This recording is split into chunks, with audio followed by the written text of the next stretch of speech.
Our next speaker is the chairman of the Conservative Alabama Party. He's a member of Conservative USA. I'd like to introduce to you Richard Rutledge.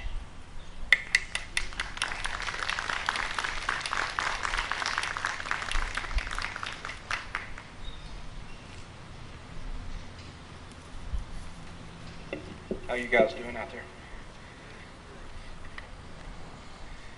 I'll tell you a little bit about myself.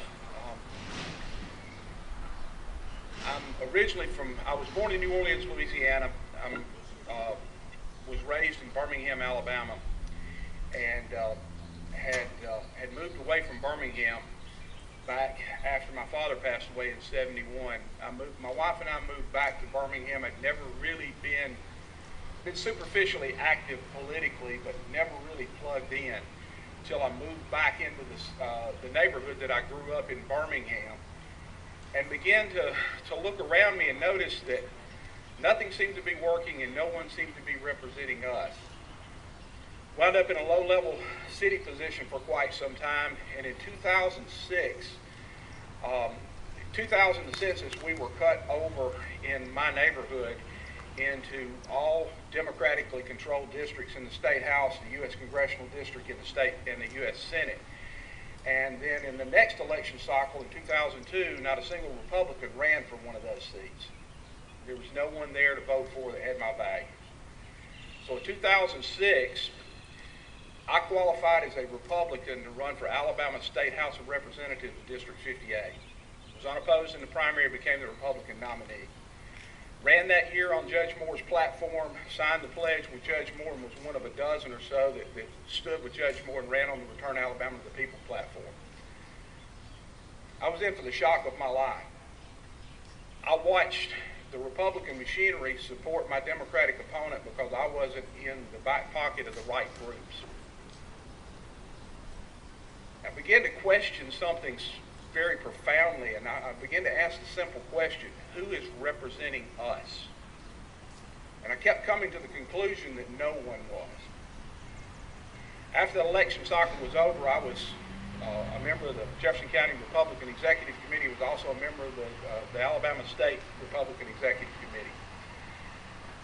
I was so sick with what I saw, I resigned from both of those positions and became a member of the U.S. Constitution Party. Several months later, the Constitution Party had a major split in Alabama, and I was the last man standing. Spent 5 years building that organization from the ground up, and we fought tooth and nail a number of races. The last one was in May of 2011 down in South Alabama, where a lifelong Democrat qualified as a Republican for District 105 State House after that House member was appointed to the cabinet of Robert Bentley.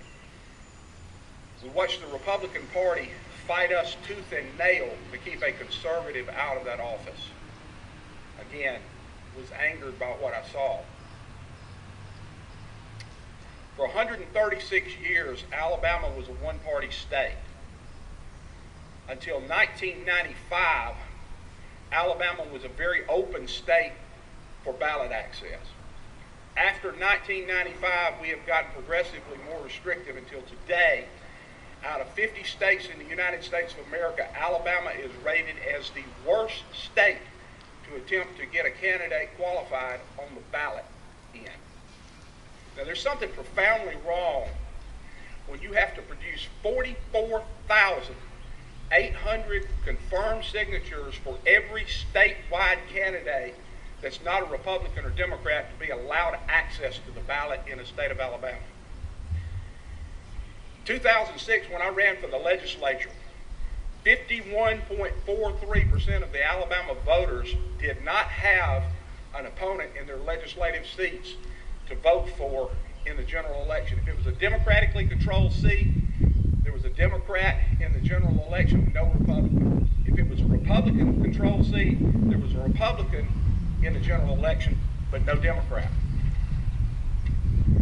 51.4%, excuse me, let me grab this. There's something horribly wrong with that picture. 57.14% of the state House seats were unopposed. What does the legislature of the state of Alabama do between 2006 and 2010? They double the qualifying fees from $500 to $1,000 to run for state House of Representatives. Something's terribly wrong with this picture. When common people cannot get access to the ballot to run for office. As a chairman of a minor party, let me explain to you that my group is not seeking to become a third wheel on a three-legged stool. I'm firmly convinced with every fiber of my being, that we have had our republic stripped from us. We now live under the iron rule of an oligarchy in Alabama. Ruled by the elite. Over and over again, we see evidence that Republicans and Democrats sit down at a table and decide who will have opposition and who won't. They make it increasingly more difficult for the common man to have access to the basic ballot. If you can't get on the ballot to challenge the power machines in this state, we've got a real problem, folks. For the last several months, I've been embroiled in a real firefight at the state level. A Republican, his name's Cam Ward from Alabaster, presented a bill this last session, Senate Bill 15, that would reduce the access requirements in Alabama from 3% of the gubernatorial race in every district, or 3% statewide, to 1.5%, and cap that access requirement at a maximum of 5,000 signatures, which is much fairer than the current system. We consistently have been opposed and consistently have seen games played. A few weeks ago, Bill Armstead, the state party chairman of the Republican Party, wrote letters to the Republican legislature members and stated that the Republican Steering Committee had unanimously opposed gaining access to the Alabama ballot, relaxing any access requirements. His position was that only Republicans and Democrats should be allowed to vote to run for office in the state of Alabama. That minor parties with these untried ideologies, or independents with untried ideologies, couldn't win. We could only take away. Folks, that's outrageous. Absolutely outrageous.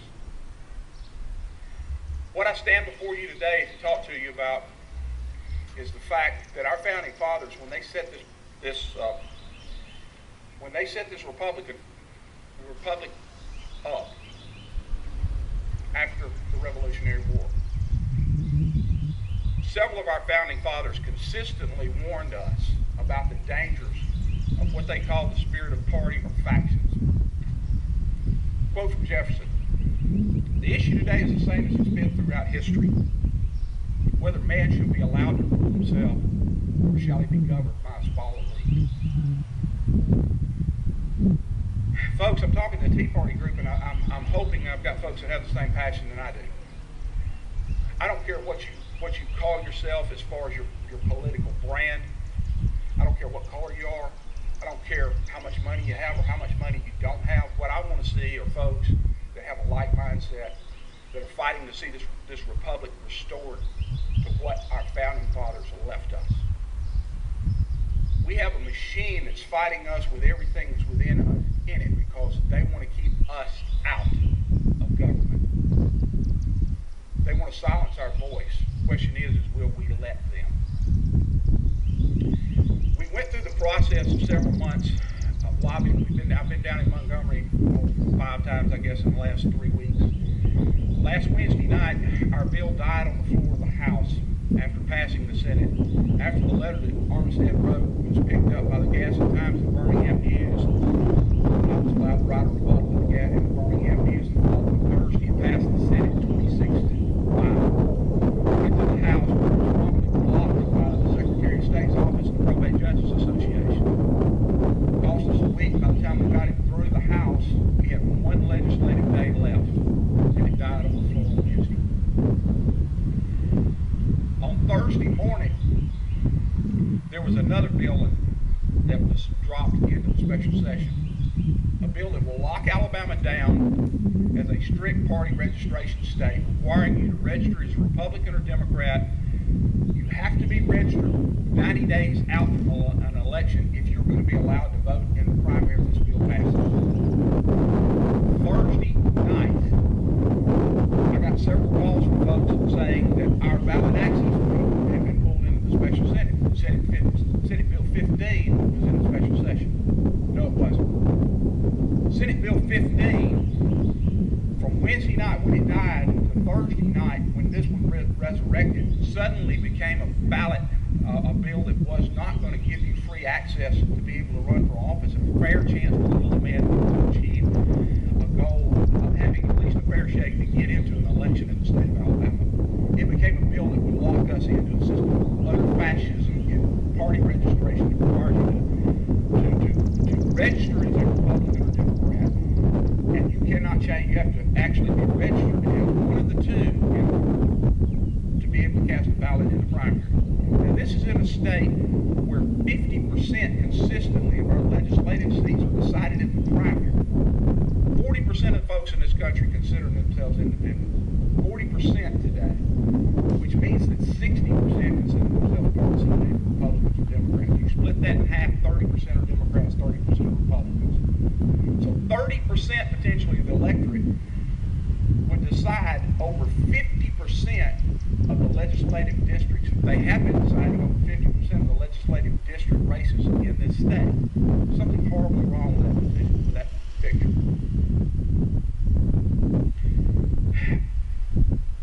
I can't explain to you just how frustrating this process has been. All we ask for is a fair shake.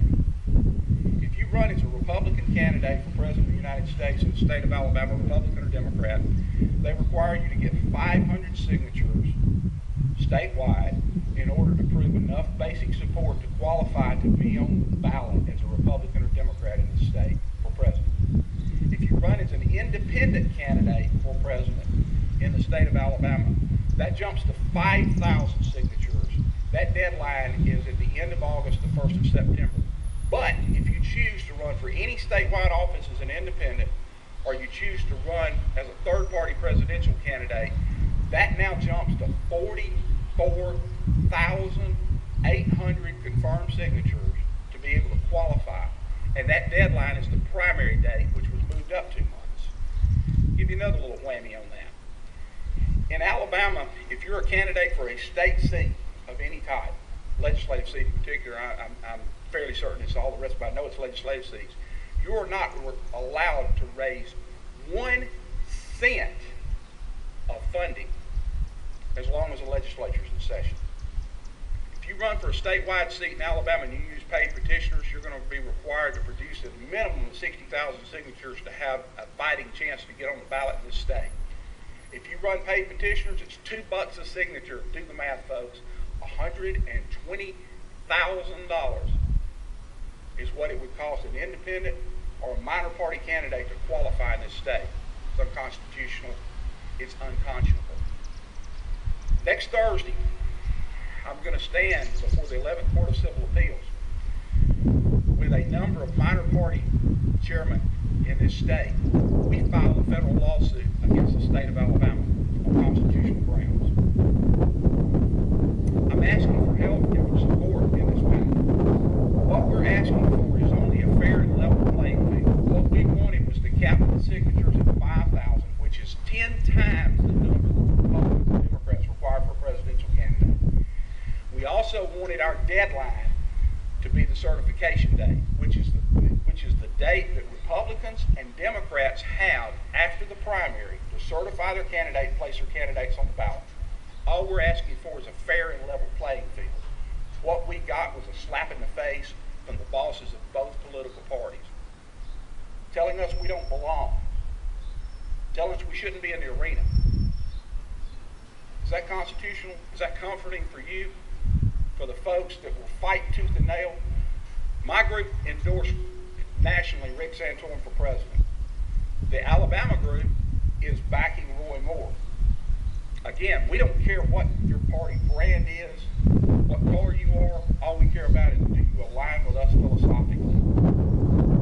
We ask for the ability, if we choose to run a candidate, access to the ballot. And I'm going to leave you with this. I'm going to read you a few quotes from our founding fathers. This is from Madison. Among the numerous advantages proposed by a well-constructed union, none deserve to be more accurately developed than its tendency to break and control the violence of faction.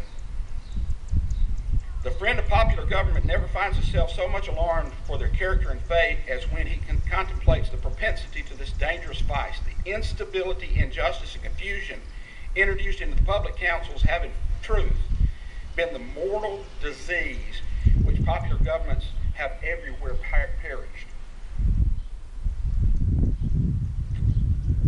Folks, I stand before you today embroiled in a fight. In the next legislative session, we'll be back again with another access bill. We need some help. I need some help with the organization that I'm now in. In September, I accepted the offer from a group called Conservative Party USA to become the state chairman in Alabama. Very close to the primary date, a lot of the folks that I wanted to pull into this organization were already involved in campaigns. Several of them looked at access requirements and decided to run as Republicans. None of them made the cut. Two things. I need some help to put together an organization that can begin to brand and endorse folks, no matter whether they're running as Republicans or Democrats, independents, on my ticket or on something else, as the true conservatives in this state. We have a mechanism in play. We have a mechanism that we're working on now that's coming from our national group that will allow us to publicize who our endorsees are and to get media out to the people. Secondly, we have got to find a way to break the machine in the state of Alabama and give the common man a fair chance to be elected to office. The Founding Fathers dreamed of a government not of elite rulers, but of common men that would have the concerns of the common citizens. We either restore that process to this republic or we lose this republic. I thank you for your time.